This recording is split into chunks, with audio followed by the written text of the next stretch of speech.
Good evening, welcome to Success in the City. My name's Helen Webster. I'm with the lovely Sandra Scott, and our fabulous guest today, I don't know if she's ready for what she's in for, is the lovely Maggie Mullan. Welcome, Maggie. And I'm delighted to be here. Delighted.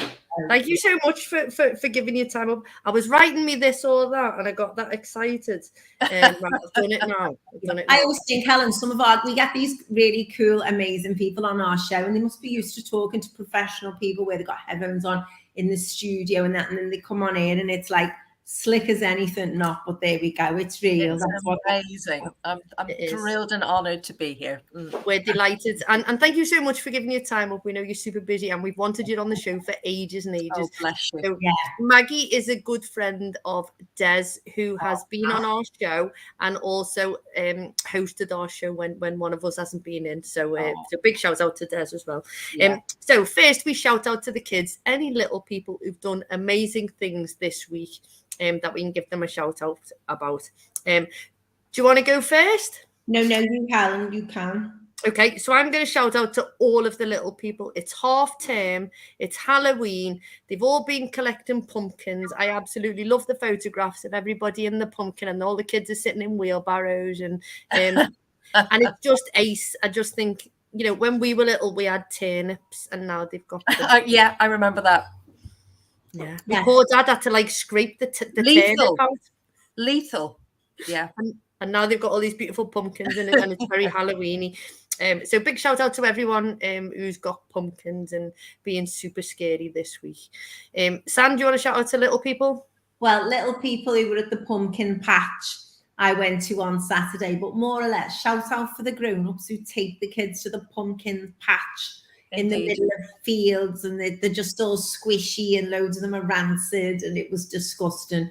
And we paid $7.50 for a pumpkin, and went to the supermarket and got 5 for £4. But I'm such a city person, Maggie. It's unbelievable. I try and venture the countryside and think, lovely. I like parks, and oh god, pumpkin patch. My son's girlfriend's Italian, and she loves Halloween, and it's not a big thing there, so we're trying to embrace it for it. And I love Halloween, but it's always been quite a quiet thing in our country. So we took a pumpkin picking, as it were. And our Ronan did a workout because he got a massive one and he carried it all. The guy goes, we said, no, we'll be fine. And he's like, ah. And he got to the car, which was part of the way, and he sort of uncurled his arms like that.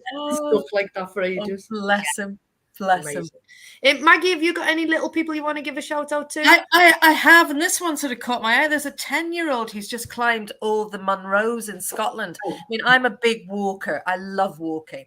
I don't think I've done a single Munro. So this little girl is called Quinn Young, and she's 10 years old, and she's done all of these amazing mountain treks with her dad. And there's a great quote from her said, "Sometimes when the weather was bad, I thought, why are we up here?" If there was a statement for today, that's Quinn Young. So a big shout out to Quinn for accompanying her father. Yes.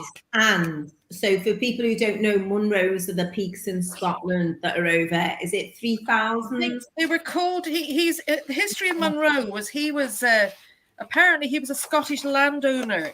Was born in London in 1856. And he climbed in the Alps, and he founded the Munro Society, and he formed a table which comprises 283 separate mountains, and they all stand over 3,000 feet. That's it. They're over 3,000 feet because my brother's done a few. He lives up there. So and I was just so impressed. And there's the hundreds of them. It was amazing what this kid had done. Yeah, that might be a little challenge for us there, Scotty. Indeed. Yeah. We'll do one first. Didn't want to go the pumpkin patch. I'll go the Munro. Up a Munro. Amazing. Well, massive well done. And it is great, and I love it when little people do amazing things like that. 10 years old, bless. She must be she must have really scrambled up some of those sides and literally been overwhelmed by some of the boulders. I mean, I must admit that I haven't tackled a Munro, but it does get a bit hairy at the top when it gets like this, and you think, oh, I've got to come up, but I haven't got the knees at my age to come down. To get down. So, Brilliant. Big shout out to you. So a success this week personally that's happened to you can be anything. Can be you've had your hair done, whatever you want to do. Who wants to go first? I'll go first. I've had a tiny success with so corresponding to the visit to the pumpkin patch, I've just done pumpkin risotto. For tea, dead nice, Italian risotto. So I've made that for dinner, So I'm pleased with that. What else? I've painted my coffee table with the French sheet paint. I'm ecstatic about that because it looks much better. Just got to change the handles, and I even watered it down to do the rattan, so that looked nice. So that's a bit respectable. Swap that round in the lounge as usual. That's it. Fabulous. A couple of little bits and bobs. What about so I hadn't, because I've just had a little think, and I went back to last week. So our show was on Tuesday, wasn't it? It seems like I know our actual second birthday was Friday because it was the 21st. Amazing. So massive shout out to us just for being two. But Wednesday I went to see Robbie Williams in Manchester with Rach. Thursday I went to see Strictly with you, me mum and Jean. Friday morning we went to the Shout Expo in Bolton. We did the Shout Expo. Come home from there, whizzed out. Our friends were down from Wales, so goes to Rachel's. I drove, got in at 2:00 in the morning. So over those 3 nights, I think I had about 9 hours sleep. But what an amazing, it was amazing. That thing we went to when she says Strictly, it's Strictly Ballroom. Strictly Ballroom, the film. There was an Australian film, I think in the 80s. Yeah. Absolutely, the show is absolutely brilliant. Because it was like, Helen bought me for my birthday back in September, but obviously you get the tickets in advance. It was such a good evening. It was just brilliant. Fabulous. Really, really enjoyed it. Oh, fabulous.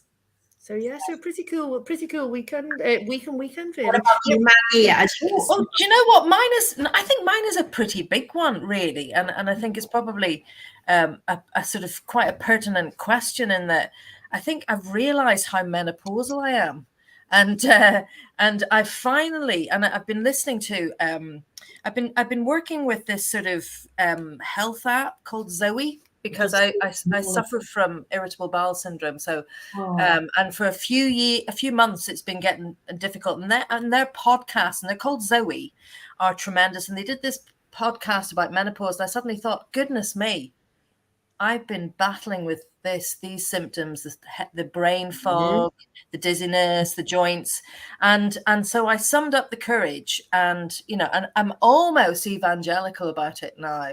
I'm going to see my GP on Thursday, and absolute advocate now for HRT. So I'm hoping that this is the next sort of Maggie, my life is going to be, it's absolutely. Yeah, but listen, stockpile it because they take it off you. Don't tell me that. Don't anymore. You need to read, Maggie, if you haven't read, you need to read M for Menopause. Okay. So during lockdown, I did loads of research on menopause and how women's bodies change and everything like that. I had my menopause. I had hot sweats for 3 nights and I was done. That was it. Yeah. I've had enough of that. Thank you very much. Move on. So I'm all done with all that. But read M for Menopause because the doctor who's in it, the end bit is all about the myth busting of HRT. And it's unbelievable with what people thought and what do you know what, Helen? Completely. And I think I read it's a Kate Muir book. I think Kate Muir, or audiobook, I think she produced the Davina McCall program that was on the TV. And I think it's one of those, why would we? I think she talked about some horror stories about one woman who'd gone to have a hysterectomy, and the GP said to her, "You don't need estrogen. You've got to consider it like being a Labrador and being spayed." So that must have been the highlight. But it's and I've said to my partner, this has been, I consider myself an intelligent woman. I didn't know a fraction of what's going on, and I think it's really important for us as women and role models to make sure that the next generation are aware. And my daughter and her friends and my friends, and I think I've spooked a few of my sort of co-consultants by saying, menopause, you're going to need more. It is. It impacts upon us all. It's about, it's a hormone imbalance. We've got to understand a bit more. So I've become almost evangelical about it. But yes, so I've got an appointment on Thursday, and I'm looking forward to the renaissance in my life. Well done. Well done.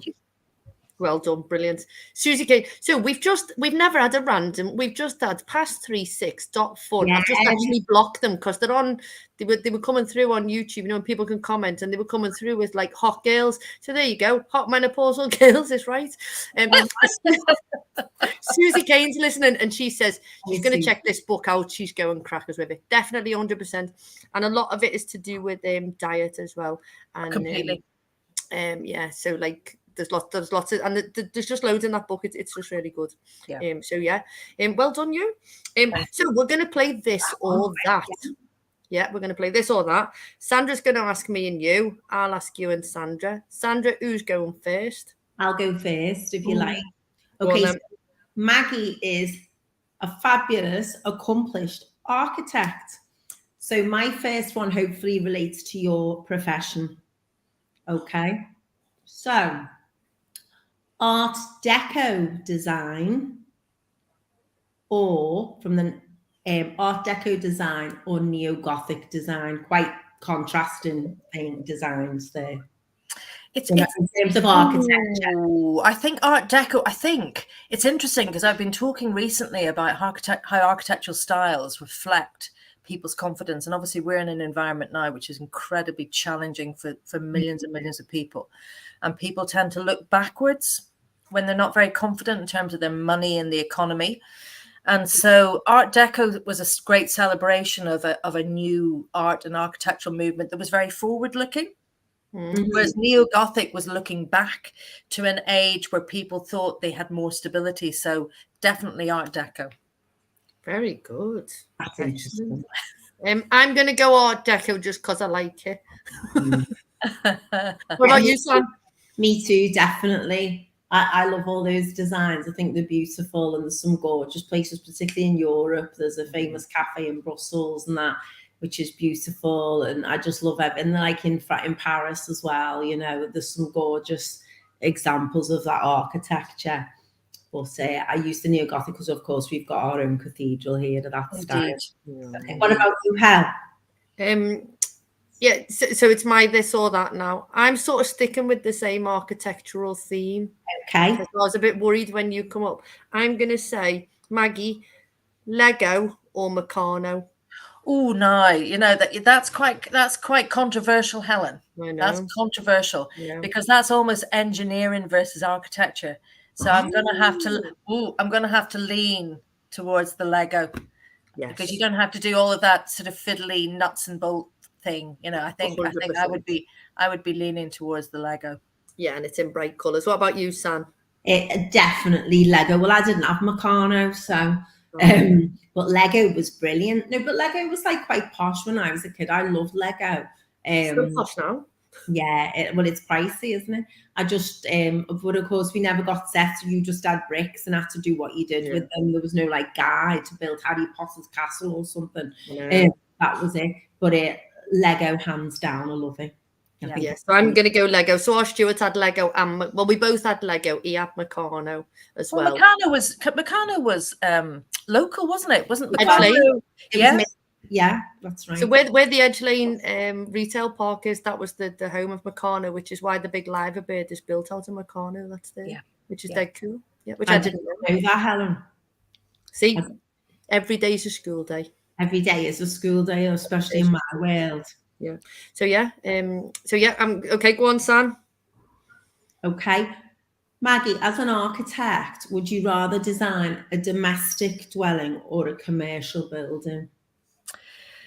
That is I think of myself as a problem solver. So, and I was having this conversation today, and because I've come from quite a sort of poor background, and I know that what it's like not to have any choice. So not to have any choice about where you live or where you go to school or where you go to your health center or if you've got a library or not. So mine is, if I can be controversial, is not either of those. I think mine is to be driven by helping those who don't have the choice or don't have an economic need. We have an economic need, so a community building or a public building where it is accessible for all. So that sort of changes the question a little bit, Sandra. I hope that's okay. So I haven't actually designed commercial buildings. I have designed domestic properties for clients, and that's been really rewarding. I think I like the multiplier. I like to think that what I do has got a legacy to it, and that will sort of feed a wider community than well, that makes sense. That makes sense for the library, but we'll talk about that later, because that's just something incredible. Yeah. So I think I'd go with Maggie on something that a lot of people can enjoy. Yeah. What about you, San? Yeah, no, well, obviously I don't design anything, but I agree with you. It's something for everybody that way, isn't it? You're leaving it rather than just a house for a specific family, Okay, we're gonna cut it short because time's whizzing, and we need Maggie to speak about all of her amazing things. Yeah. We're gonna do our last this or that dead trick. We normally do 3 each. Haribo or chocolate? Sam. It would have to be chocolate. It would have to be chocolate. Yeah, Maggie, chocolate, hands down, definitely. Yeah. I think, do you know what, Helen? I think I've picked too much Haribo off my clothes, half chewed, from the seat of the car I've sat in them, and I've picked them up from carpet and on the walls. That I've fallen out of love with Haribo. Yeah, really. You don't have enough time to fall out in mine. Okay, so we've cut this or that dead short because time's run out, and I think Maggie's going to tell us loads of that exciting stuff. So, Sandra, I'm going to pass it over to you. Okay, so I'm delighted, absolutely delighted to have Maggie on the show today. And we wanted it for a while, and it was finding a date that works for both of us, wasn't it? And Maggie is originally from Northern Ireland and has come to live in Liverpool. So you're going to talk to us about your journey today, and is a very accomplished architect, and is probably, correct me if I'm wrong, one of the things that you're best known is all the work you did on the new Central Library, which is a phenomenal building. So Maggie, it's lovely to have you on the show. If you'd like to talk to us about your journey, how you came to Liverpool and made it your home, which it definitely is now, and how you went into the career you did into architecture, because I know we've got a couple of young people watching who are interested in working in your field. Oh, fantastic, Sandra. Well, as we touched on, I came from quite a poor background, and my father had a nervous breakdown at 40. And so life at home was quite difficult. And I've worked since I was 13, and I cleaned supermarkets and I picked potatoes. And I knew that I had to have a vocational course. I knew that I had to leave Northern Ireland to survive, not just, well, basically as a woman, and also to be able to support my family.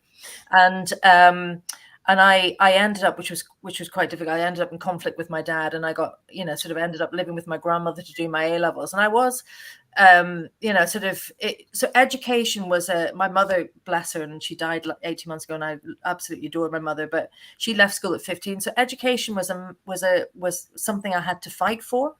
Mm-hmm. And the threat of being taken out of school to go and get a job was very real, and my family didn't have anything really.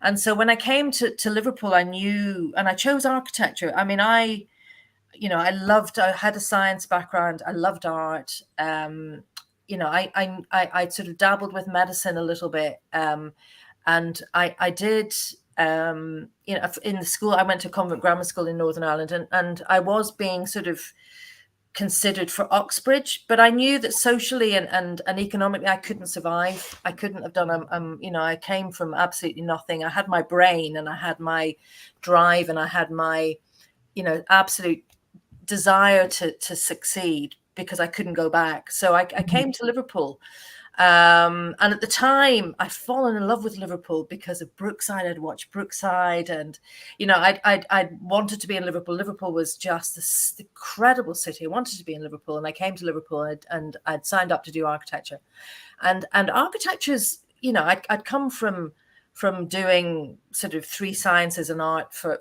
A level. And bear in mind, it was very difficult. I was working while I was doing my A levels, and obviously I'd had to move in with my grandmother. So I'd found the whole getting my A levels quite a challenge. And even when I spoke to my mum and said, I'm coming to Liverpool, I'm going to do architecture, she said, since when? You know, why? Since when? And so even that was all sort of, it wasn't in her plans. It wasn't in my family's plans. So I came to Liverpool, and the School of Architecture, it was like a black art. I couldn't understand how I'd come from sort of doing so well in my A levels, and I would do reams and reams of drawings, put them up on the wall, and the sort of crit process, and that's what they call it, is where you put your scheme up on the wall, and you are criticized by your tutors, was like being in a gladiatorial ring. I didn't understand the rules. Nobody told me the rules. Yeah. You know, and even at the time, there were comments made, you know, about my gender, about how I looked, you know, and for a working class girl from Northern Ireland, I didn't realize what was being said.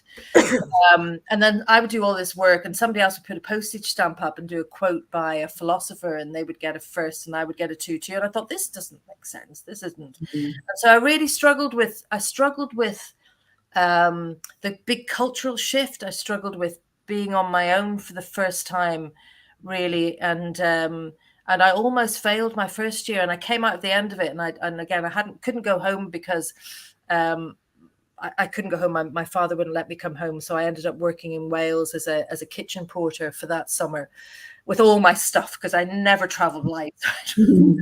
Bags and bags and bags, and also because when you have nothing, you know, you don't throw anything away because you know you can't afford to buy anything. So went back into second year and thought, I've got to find a way of making this. I don't understand this subject. I've got to find a way, because this is my one opportunity. And there was a tremendous tutor from Seattle, because Liverpool did an exchange. And his name is Dick Young. And we had this exercise where we had to go and draw some listed buildings, which is quite ironic, because a lot of what I do now is with listed buildings, and my heart is very much in that repurposing historic fabric and understanding it. And I can remember he talked to me and he said to me, what does this building make you feel? You know, what does it make you feel? And I thought, oh my goodness, this is it. It's the emotional reaction, people's emotional response to space. It doesn't have to be high intellectual. It doesn't have to be, you know, sort of great art. It's about how people respond to space. And I thought, this is it. This is why I want to do architecture.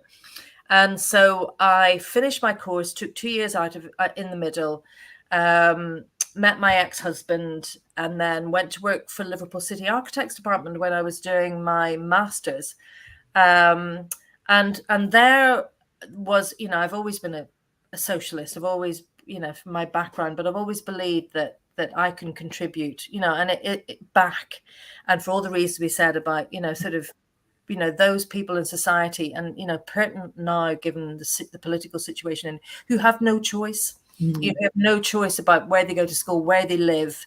They're just pawns in this big exercise. And I was really driven to try and make that, you know, to improve that.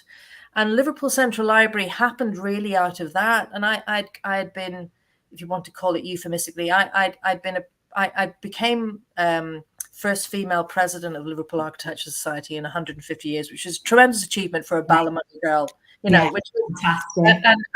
And it you know, it's one of those really traumatic. I didn't realize what was happening, and I think my marriage or my relationship up to that point had been very stable and been very supportive. And I was in this forum where someone had proposed me, and suddenly the bad feeling, you know, people got up and walked out, you know, the prospect of me, first a woman being president of Liverpool Architecture Society. And at that point, and this is, I'd never experienced, you know, that sort of level of animosity. And I became president. I was president for a couple of years. And I helped set up Professional. I was one of the founder members of Professional Liverpool, and you know, really, you know, about giving back, about having this group of people, about understanding, about the collective, about contributing back to this tremendous city. And I got headhunted by a private practice when I was at Liverpool City, and I got approached by someone for leisure services. He said, "Would you like to look at the entrance sequence? Can you do that? Because I had a really good relationship with them when I was working in the architects department. Would you like to? And from that, and working with the library, there was a tremendous woman there who she was the Liverpool Central Library manager, a woman called Kathy Johnson. And I can remember she said to me, she said, some of my staff get really worried when kids come in and they rip the books up. And I think, bring them in. I don't care if they rip the books to shreds. Yeah. They're here.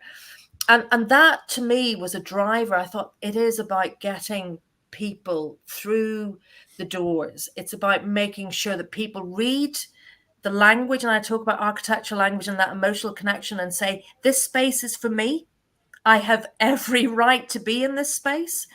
And that was the driver for key driver for Liverpool Central Library. I mean, we had to obviously we had the sort of technical requirements in that we've got the second most visited family history centre in the country with the public records. And so, you know, the Earl of Derby stores his papers in Liverpool Central Library, and he'd come to Liverpool to the library and said, you know, the conditions that these are in, they're not being stored in appropriate conditions. If this isn't resolved in 5 years, I'm going to pull all of our records out. Yeah. And also what I didn't know was that the Mormons use Liverpool Central Library to track their ancestry. So the impact of this so underrated, so under the radar family history centre is tremendous. And so we had a technical requirement in that we had to provide this really sort of state-of-the-art archive centre, and then we had to provide a facility that was accessible and I mean intellectually, socially, physically to every citizen of Liverpool and every visitor of Liverpool.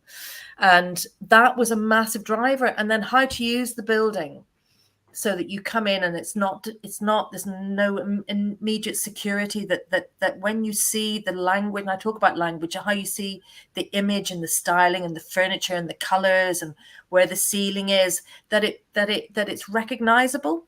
And then as you move up through the building, the spaces become more private, and so the content becomes more sort of valuable and more security conscious, but getting people in. And it's interesting, having spoken to Gary Miller a couple of weeks ago, he said we've got 2,500 visitors a day to Liverpool Central Library, of which I think like 58% are female, which is tremendous. So that journey started, and we started from that sort of quite a modest amount of money to look at improving the reception, to this reimagining exercise. And that whole process took 14 years. It took, you can imagine it was started off from this, and so it caught the sort of imagination and the spirit of the people in Liverpool City who wanted to do something. And then we bid for the project, and unfortunately we didn't get the initial project, which was the Heritage Lottery Fund project. We went to a practice in Cardiff who didn't know the city and didn't know how to use the city, and so their Heritage Lottery Fund application failed, and then the project became a private finance initiative. But I celebrate, the architecture is secondary. I celebrate the fact that this has been so welcomed and embraced by the city and so well used. Honestly, everything, I can't begin to tell you. And you talk about humble beginnings and doing your A-levels and fighting for your education. That library, so many people, certainly my age or in my generation, used to go and study in there. So I would go to my local library where I did my homework a lot and things, because I did languages at A-level. So the dictionaries were like that. And my mum did get me a lot of big dictionaries eventually, but the stuff you needed to access that, of course, and the young people, they can't imagine not having any internet. Every single thing you research, you had to look in a book, or like for environmental studies and the microfiche as it was up on the top floor of the library as it was then. So I used to go into the International Library all the time, and I get the Paris Match. I used to take the magazine home on the Friday and take it back the following week and change. And I was always getting something Spanish or French then. I did my other languages later. And that library for me was everything, having that international library and just being able to see like the Cantonese books there. They had books in every single language. It was amazing. So I was quite anxious going in there because I heard what they were doing with it and that. But when I saw the children's library and how that was, and the shape, and how they've got the little platform and the stage, I just thought it was fantastic. And when the library reopened, we went to see it. But I did a post on Facebook, and I got, because I worked in London and I've got friends from all over the place. And I put, "Don't you wish your library was hot like ours?" And I just put a few photos, and I just had like 700 likes straight away on it, because it is just the library. When I was in Bologna, we went to Bologna to see the library. I did a little language trip with people I taught Italian to. And I think our libraries like that, it's, you go and see the library whilst you're there. That's one of the, and you see tourists outside it all the time. And you speak to tourists, "Have you been to the library?" Yes, we've been to the library. It's on their list, you know, and it wasn't like that before. It was quite dowdy, you know, fashioned, you know. Okay, and you know, and to me, it's a sense of value, you know, and the value we put in the citizens of Liverpool and the people of Liverpool, that the investment was made to create joy. And I talk about this in architecture. I talk about, you know, every project I have, you know, there's a you know, it's economically driven, you know, and when you talk about joy and you talk about the importance of that sense of ownership and that sense of lifting, you know, particularly now, lifting ourselves out of this awful humdrum life that we're in to something that where you can literally and metaphorically look at the stars. That's so important, and we know that that's actually proven. So if you invest in people and communities and give them good quality architecture and good quality space, people feel ownership and they feel the benefit of that sense of value that's been invested in them. And that is, you know, that is a rare commodity, unfortunately, in these days, where we're driven by the bottom line, and we're driven by, you know, sort of decisions that are made that aren't for the best of our communities. And I think you do get people they go, "Well, everyone's got the internet." Well, actually, they haven't. And I think the lockdown, the lockdown sort of brought that to home, you know, about this internet poverty we've got. And where, someone says, "Well, I've got internet access on my phone, but I've got 3 kids who need educating simultaneously." And people don't think about everyone. And for some people, the library is an absolute lifeline with the computers there. But I think one of the points you made, it's for everyone. And you said about having the right to be there. And some people are overwhelmed by architecture, aren't they? And I think some architecture was definitely designed to be that way. This is a bastion of our profession. You're not allowed. It's not for the likes of you. And I think the way, for me, the library is particularly welcoming is so you've got the walkway, and it's got all in the lettering etched into the ground, the different books, etc., and authors, but it has foreign ones as well, which I like. It's not just English ones. And I think it's tremendous. You know, it really is. It's like the way those the steps are as you go in, or the flat part. You'll have the correct terminology for this. Sorry, the wording etched in. It's like saying, "Come in." It is, and even not, Sandra, not being like presented by this barrier where you've got to go through security, and everybody's looking at you, you know. And I hate traveling by air now, because I find it's just, you know, the inference being that we're all, you know, and it's all secure. And I appreciate why we have to do that.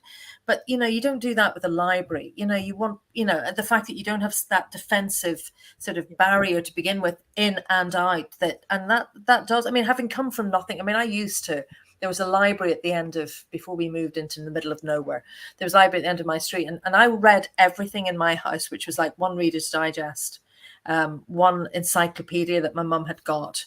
And, you know, and that's, you know, books to me were the most precious commodity. And the other thing, you know, and Gary touched on this, you know, that we've got you know, that people go in to get warm, you know, that there is a space that you don't have to pay to be in, you know, that there's no pre sort of, you know, it's not value or economically driven. And that to me is tremendous, you know, in where everything's commodified and commoditized, if those are both the right words, you know, and just being. And I know as a kid, like when I lived in Egberth, I'd go to Lark Lane Library, And then we moved to Chilwell. I used to go to the library at the Five Ways in Allerton Road, and you'd see pensioners in there.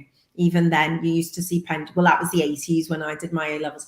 You'd see pensioners in there, and they were just there to keep warm. Or people looking for jobs, they'd read the newspaper there in those days, and they'd go every day to the library to look for work in the papers. And it's about everyone being there, but it's very much used as a place that people can access without feeling awkward to go in. As you say, be it to keep warm or just to get out of their own home, Sometimes it is, isn't it? It's the isolation thing, So the Breck Road Library was, and I think because the money wasn't invested into the libraries, people didn't really want to go. And I think when if you go to Liverpool City Library now and you walk in, I remember going to see it, when it reopened and things like that. And I remember walking in and just being because I'd seen, people have posted photographs and the staircase and that, the scene and it's all amazing and there's the big wow factor.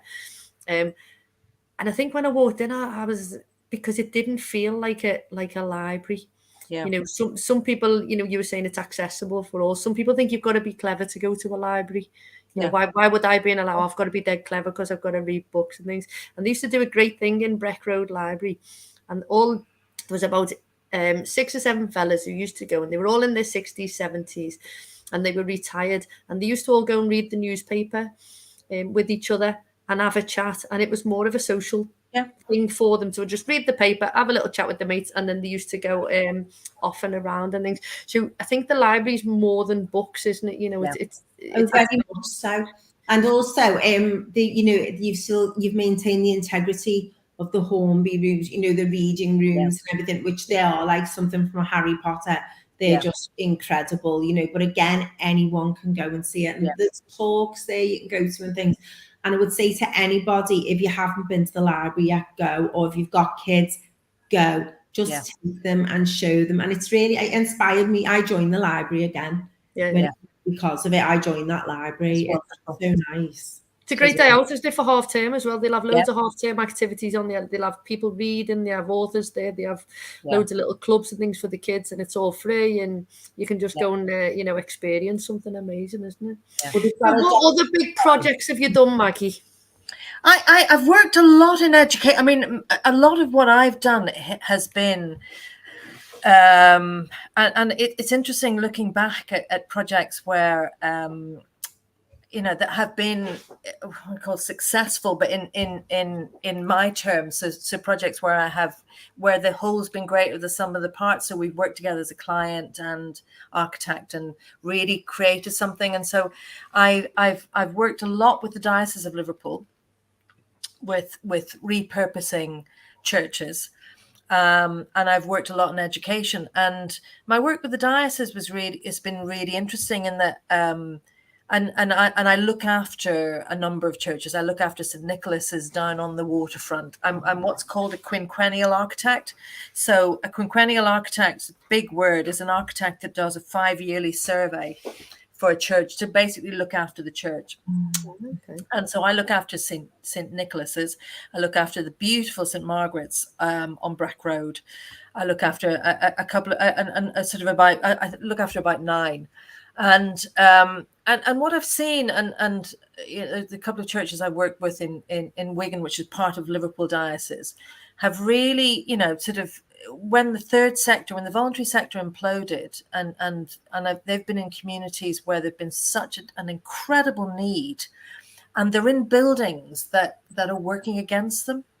And although I am an architect and I love the spirit of architecture and I love historic fabric, and I love celebrating historic fabric, there's a point at which there's a pragmatic response has to be made in that and I have a strong faith, and I was brought up a Catholic, and I don't necessarily practice as a Catholic, but I've always had a strong faith. So but I've seen people in these communities who walk the walk and talk the talk, and have lived, and really devoted themselves, and they've done is spent all their energy managing the leaks on roofs. And you think they should be free of this to support the wider communities where you have people who are struggling. Well, we know now, increasingly food banks, citizens' advice, that social isolation you talked about, Helen, creating and we talk about this nodes of resistance, so like hubs that are always there. Yeah. So whenever communities, whether it's housing sort of gets demolished and rebuilt,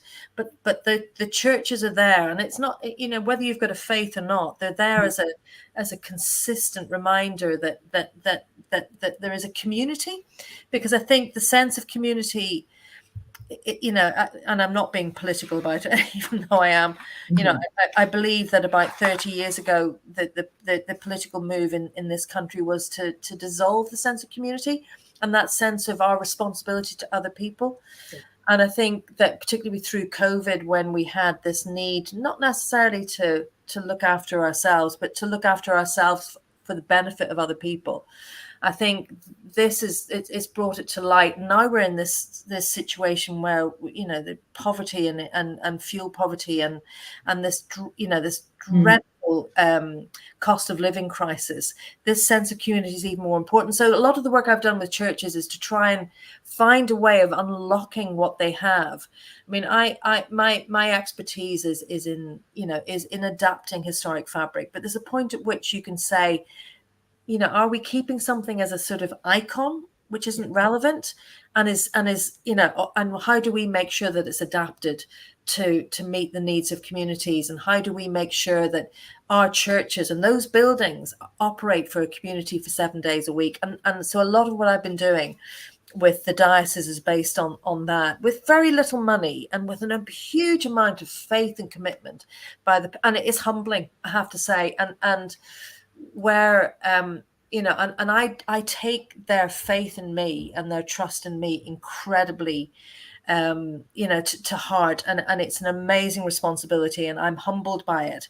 And so I find, you know, I love working with the churches, and I love solving that for them and giving them a resource that will last, you know, and help them unlock this pressure from having to maintain outdated and historic fabric. And that's very contentious. You wouldn't believe how contentious that is. It is really contentious, because there is a move, and we talked about, you know, Sandra, when you asked me about neo-Gothic versus Art Deco, we're in a very conservative mindset, not in the political sense. No. We are looking backwards, and so people aren't being as generous in spirit as they should be, and that goes across every aspect of life, whether and I think we need more generosity of spirit. You know, Maggie, that's a shame, because you see some work that's been tastefully done. So, for example, you think if you see the Unity Theatre in Hope Place, there's churches where they've got, as I've seen churches as well, places where you've got the original sandstone architecture, which is local to our area. Then with glass parts where they've made it accessible, and there's a lift, beautiful things. So they've put the modern in with the original architecture and the original stone, for example. Completely. I mean, there are absolutely, Sandra. I'll tell you an anecdote about how you know, we were talking about approvals. So we've got statutory approvals to go through. So we've got conservation, and we've got planning, and we've got with churches, it's called the Diocesan Advisory Committee, and sometimes you have people on that committee who, for whatever reason, are out of sync, like the current political situation, with what's actually happening.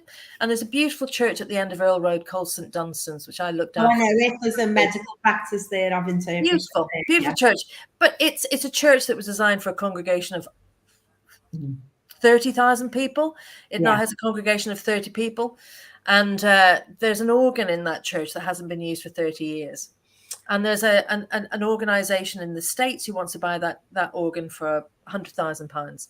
So that would just mean that the church could be maintained, that the congregation could just breathe a sigh of relief and like mend the windows and sort the toilets out. And the feedback that we had from you know, sort of going through this initial approval process was, why don't the congregation reinstate the organ and, you know, find £150,000 to reinstate the organ and organise recitals Oh, they haven't got that. Yeah. With that. And so, and I mean, that is actually 100% true, but that shows you there is still a massive disjunction. You know, I and I say that the people who inspire me are the people who have lived in, lived in those communities and have seen, as Jane Corbett talked about, her kids in her constituency eating wallpaper. 3 miles from here, from where I am here. You have to walk the walk and talk the talk to be able to take a pragmatic view about whether that organ being in that church versus actually performing a function and a mission. And again, I've got a very strong faith. I'm not going to profess that, but I'm pretty sure Jesus would be saying, "Look after the people, sod the organ."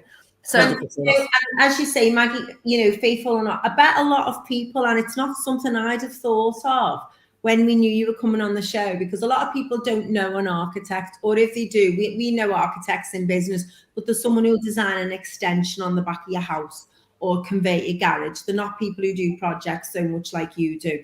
And you have a preconceived idea of what being an architect is.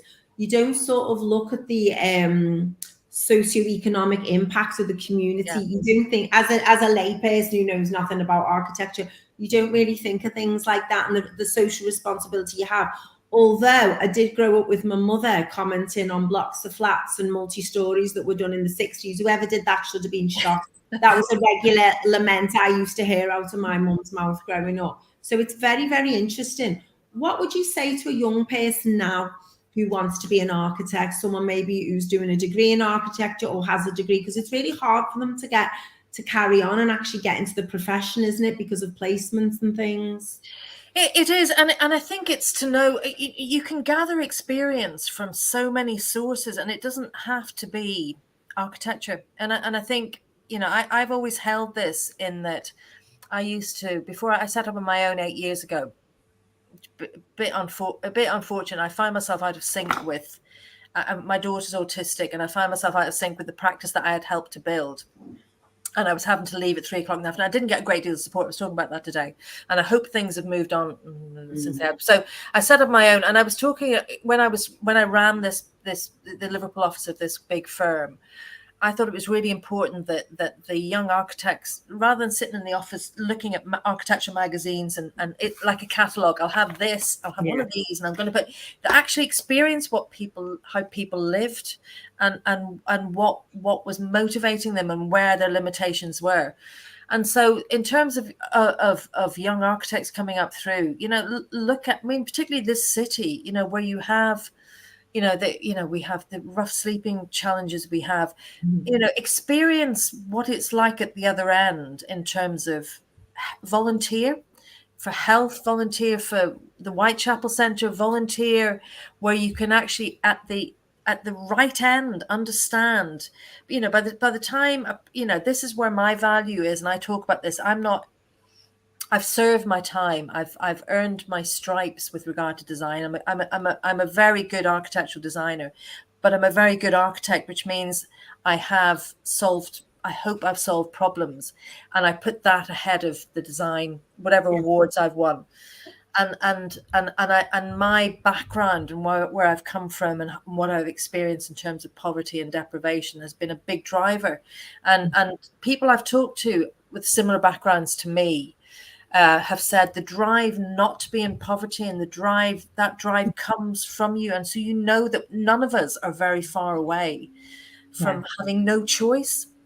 And so understanding that before you flick through the architecture magazines and say, I want to have Corten here and I'm going to have zinc here, actually understand what it is to be an architect. And it's funny you were saying, Sandra, I got, when my son was a baby and I was very sleep deprived, and I got asked to come on to Women's Hour in Manchester.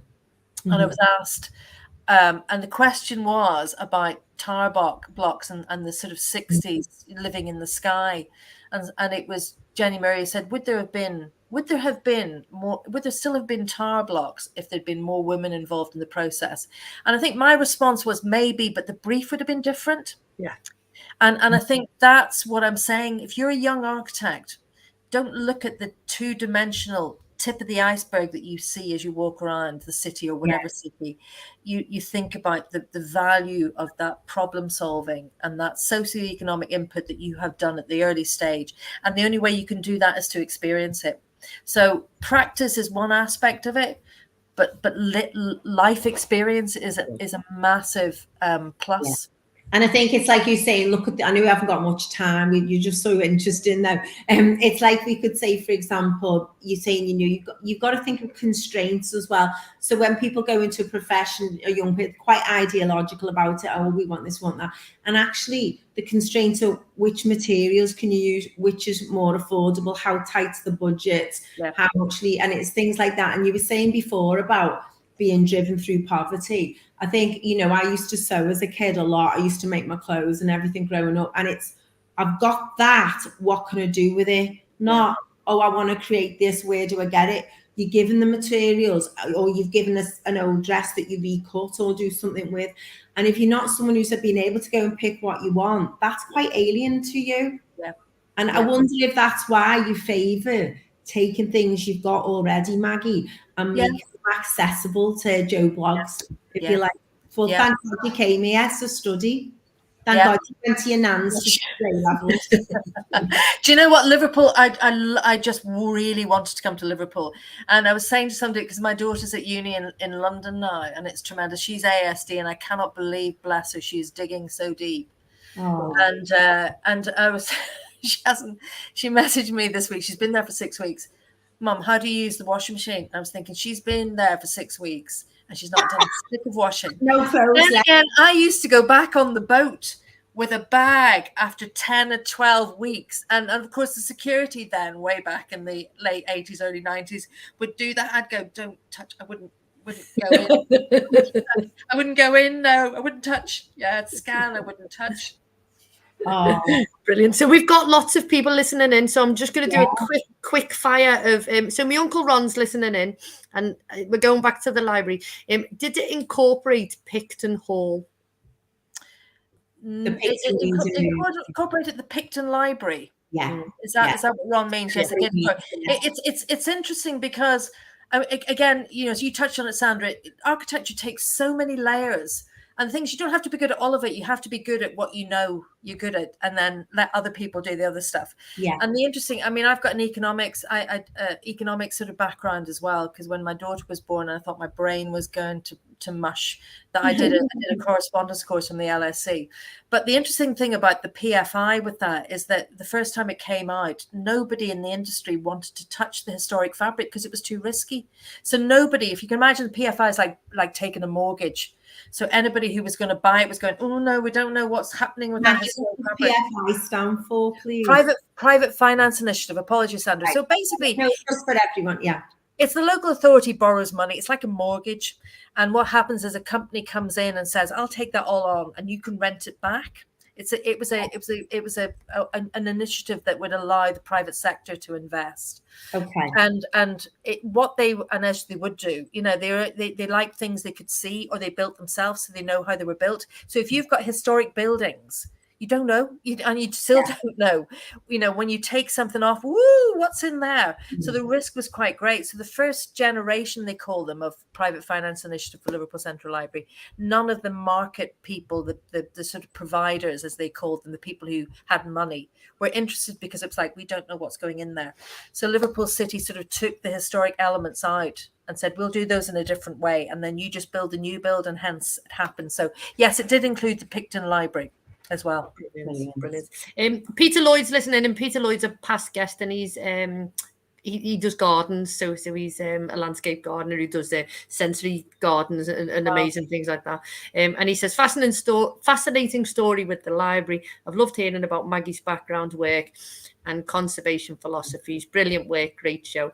And our Des is listening, and he says, Maggie's a class act. Hi, Des. So there you go. We've literally got 6 minutes left. My God. So I think your story's amazing, and it's great that you've shared it with us. Another person we're just lucky to have amongst us. Oh, bless you! Thank you so much for inviting me. I feel so humble. Thank you. Oh, so we're going to do a quick red face. Anything slightly embarrassing happened, people can laugh along with, not at you. Oh, me. Oh my goodness. Anyone? It happens all the time. I call people the wrong names. I was once in this, it was very embarrassing. We'd won a project from another architect, and I was leading, it was Stockport College, and I was leading the handover. And these poor guys had not only lost a huge amount of fees and all the credibility, but I kept calling him the wrong name. And one of my colleagues kept saying to me, his name's Chris, it's not Steve. And I was going, yeah, here, it's Chris. Okay. You know, and at the end of it, he was double humiliation. So no, I carry humiliation around like Pebble Dash, but you know, it just happens. My kids are mortified. You're amongst friends, don't worry. Yeah, we're all like that. It's not really a red face, but I went shopping before to I was walking across the car park, and there was this fellow walking towards me, and I thought, what's that on his hand? I thought that is a bird. Anyway, it was a cockatoo. And he goes, I said, I thought that was a bird. And he goes, yeah, love, put it on my shoulder. No, get it off. Get your phone out and take a selfie with you and Oscar. So I did. Brilliant. So there you go. I just saw this photo on Facebook of this parrot cockatoo thing. No, but he just randomly, he didn't say, would you like it on your shoulder? He just went, and it was on my and it was dead cute. So happy days, yeah. Shout out to the grown-ups, any big people who've done amazing things. I just say, I think those three dads walking. I've met them. I'm just, again, it's so humbled and blown away, and you know, the pain they must be experiencing is tremendous. So big shout out to them.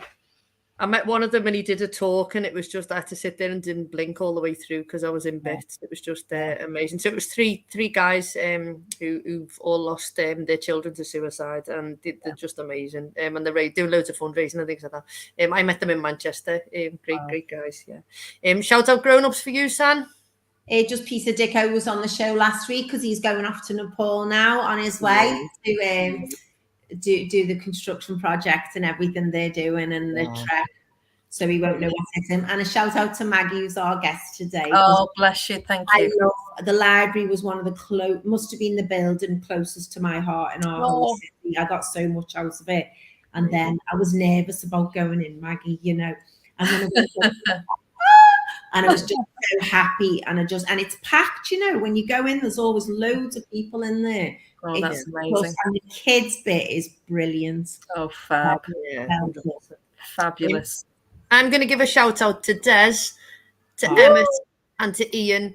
So we were at the Shout Expo on Friday with Lou, our big interactive playground, and we had a stand, and it was brilliant. There was loads of people there, loads of lovely people, and a massive shout out to Jeff Molyneux as well, who is from Shout Expo. Jeff is going to come on our show. He's going to come on as a guest. So he supports Shout Expo, and he's hilarious. He ran around with the Greatest Showman cape on and everything, and but yeah, no, he's cool. Quickly, Maggie, a positive challenge for people this week, something that people can go out and about and do this week. Oh, no, that's an interesting one. Well, the River of Light is still on, isn't it? It started on Thursday, I think. Yeah. Yeah, I mean, I you know, I always when I get involved with schools, I know it's very quick. You know, I say to you know, again, go back to young architects or anybody at school who's interested in architecture, is to take a little video diary, either the phones or everything, and not about the look of things. It's how spaces make them feel. Yeah. So I'd love people to go into spaces and say, how does this space make you feel, and keep a little note. And that starts to build our emotional understanding of space, which is really good and important for architects. I love that. Brilliant. And talking about the River of Light, there's also the planets which are around the city. And the dog came to work with me on Monday, so we took her for a walk on the waterfront, and she sat in the middle of Saturn and just sat there dead good, had a little pose, took a photograph. We started to walk to Uranus. It started raining, so I walked back. It wasn't sure how far it was, so we'll probably do that next week. But there's loads of like little challenges on, isn't there? You know, in Knowsley, there's the Owl and the Pussycat challenge that you can go on. That's brilliant. And then we've got the planets, and then we've got the River of Light, and you know, these are all free things for you to go and have a little mooch around. We won't have the show before Halloween, will we? No. So the Battler Katoomba are doing a parade down Bowl Street on Saturday night, and the Battler are performing at the Albert Dock on Halloween itself. It's all free to go and see 6:30 in the evening, they're on at the Albert Dock in Madrid. So all cool stuff happening locally that's free to access. Brilliant. So we want to say a massive, massive thank you, Maggie, for giving your time. We know you're dead busy and you've got loads going on, but thank you so much for giving your time. Oh, thank you. It's a pleasure. Massive thank you to Sandra. And we're going to hand it over to Maggie to close with her mantra or her something that she lives by every day to close the show.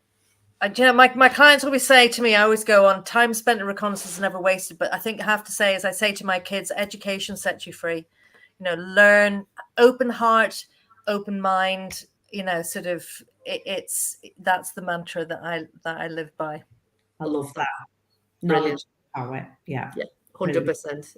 Thank you to everybody for listening. Thank you to Maggie, and we'll see everybody next week. Thank you. Bye.